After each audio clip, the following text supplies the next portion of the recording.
In some sense, true artists are on the edge of the world. They are the pioneers of old. They are the sailors daring to traverse to the edge of the earth. Or rather, are they the coal miners of our own humanity, unearthing what was always there? You see, it's no coincidence that creatives who reach the peak of society tend to have the largest falls. In some sense, they are the pioneers of modern fame. We understandably regularly moan about the lack of tangible skills relayed in the classroom, yet is there any guidance given to those thrust into stardom? There's no handbook for fame, despite most seeking it. Amidst this wilderness of fame is untrammeled territory of human psychology. With the advent of the internet, fame is no longer being the most well-known in your community, your town, or your state. It means you are an icon of the world. Some artists seem to have an innate sense to provide keen insight by virtue of their openness, yet not enough weight is placed on the uniqueness of their position. We can see the crushing weight of this fame in their regular overdoses and acting out despite having everything. In the midst of this cacophony of unclarity are artists who somehow manage to see beyond the noise. They can concisely embody cultural phenomena, or even better, predict a future trend. One example of this is Stan.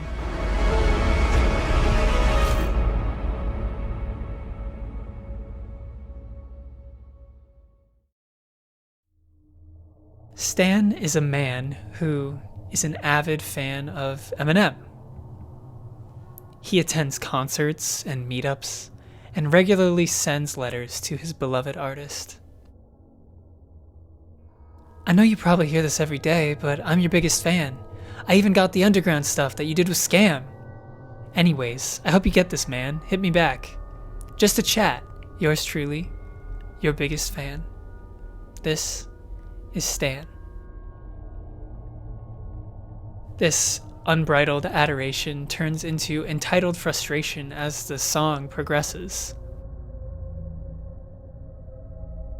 Dear Slim, you ain't called or wrote. I hope you have a chance. I ain't mad, I just think it's effed up that you don't answer your fans.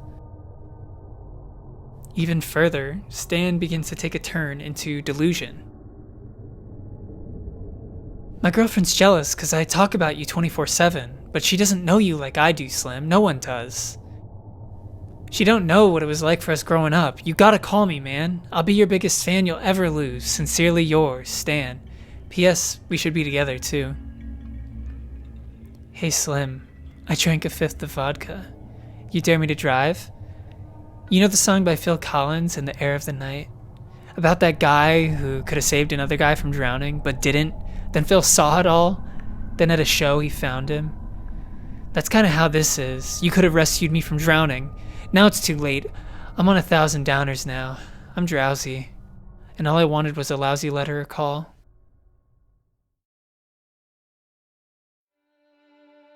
Throughout the entirety of human history, barriers were at the core.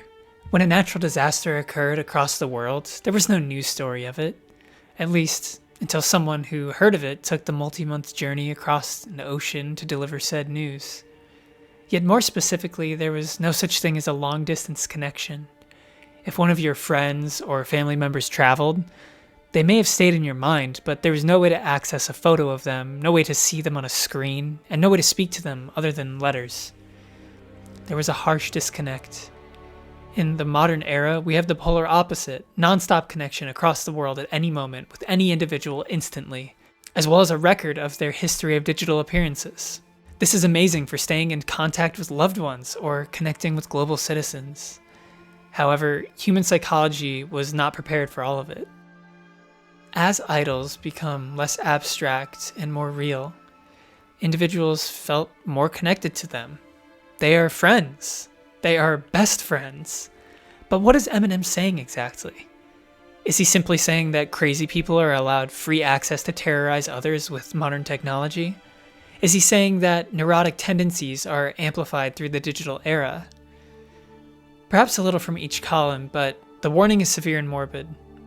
Eminem did eventually write back, but it was too late. Stan goes on to kill his girlfriend and child to proclaim his denial of Eminem's indifference, and as a perverse profession of love. So do we heed this warning with caution? Do we ignore it and plow forward into the digital age? In typical internet fashion, we manage to find a third and impressively more stupid option. We embrace it.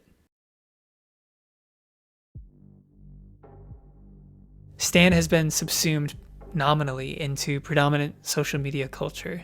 People don't call themselves followers or fans anymore. They actively choose to call themselves stans. Just as the parasocial stan once built his idol into the core of his being, the modern stans do the same. They are either remarkably ignorant to the origins of the derogatory term meaning stalker and fan, or they ignore the history entirely. But what's the problem with stan culture exactly? Surely it's nothing more than a phase of one's life involving obsession with a band or artist. This is nothing new. Looking back on shows from the Beatles reveals screaming fans glowing with the same adoration as the potential stan. And not every fan is out there killing people, right? So what's the issue? Historically, a regulation on one's own radicalization was found in their local communities. If one approached their friends and family with a conspiracy theory, hopefully their reasonable relatives would quickly dispatch of the notion, dismissing them as paranoid. This check on the radicalization of individuals, particularly the youth, has been almost entirely discarded. You can find a community that aligns with any belief imaginable. This is where the problem with stans comes into play. Stans in the previous generations were forced to sequester their unhealthy obsession or discard it entirely due to social ostracization. Now there are communities of stans and even a stan culture. There are other individuals just as unhealthily obsessed as you. The age of the participants encourages even more radicalization. In the same way that kids push each other to do more extreme things in person, the internet expands on that. And now, as these children have found other obsessed fans, they can begin to attack as a unit. The damage done through stan culture is well documented and includes targeted harassment and death threats, and a lot more. Their attacks conjure memories of the Salem witch trials, minors that were given far too much power, and caused the execution of many innocent people.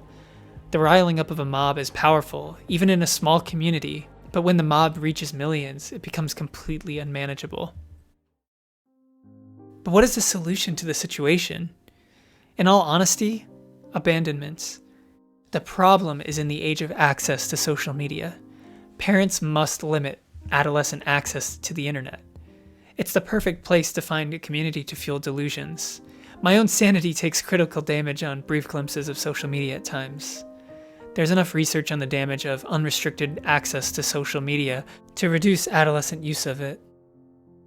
Studies say it can be linked to increased feelings of envy, inadequacy, and reduced satisfaction with life. It can lead to the development of ADHD symptoms, depression, anxiety, and sleep deprivation. Intuitively, it can lead to radicalization and give a megaphone to the uninformed. Perhaps Eminem's unique position as a celebrity and a single bad experience with a fan was all that was on display in this song. Perhaps our uncanny ability to theorize retroactively is unearthing more than what was present in his original song. In fact, because the song came out in 2000, there's no way that Eminem could have predicted the stan culture of today.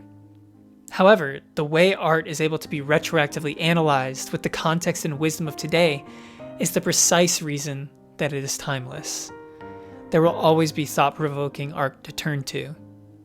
Considering how this problem has developed in the past 2 decades, I'm going to assume that he was onto something.